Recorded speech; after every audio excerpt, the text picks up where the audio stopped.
And tonight in Jacksonville, that chaos in Washington generating outrage here at home. A group of protesters gathered outside Congressman John Rutherford's Jacksonville office saying his refusal to accept the result of the presidential election contributed to the riots yesterday by political extremists.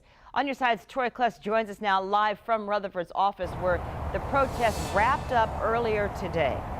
Troy? Thank you, Jeannie. Yeah, it wrapped up about an hour ago, and you could see people on the side of the street over here waving flags and holding signs again calling for John Rutherford's resignation. He feels that he was leading from behind when he spoke out against the people that stormed Capitol Hill yesterday, yet still voted in objecting the certification of those election results.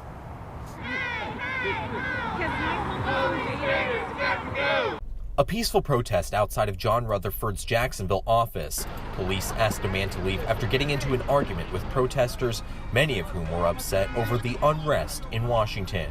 Laura Ragunas is a Jacksonville woman who voted for Joe Biden. She felt that Rutherford undermined the election by refusing to certify the results.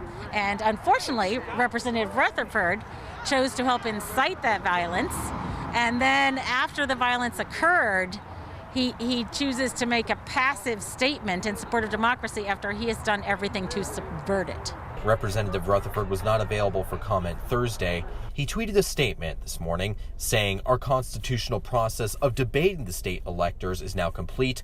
Congratulations to President-elect Biden and Vice President-elect Harris.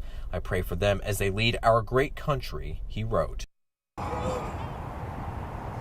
Now, we are told that Congressman Rutherford is still in D.C. today, and tonight at 6, we're going to hear a little bit more from organizers again who are still fired up again about what they saw in our nation's capital unfold on Wednesday. We're live on the South Side tonight. Troy Kless, First Coast News, on your side.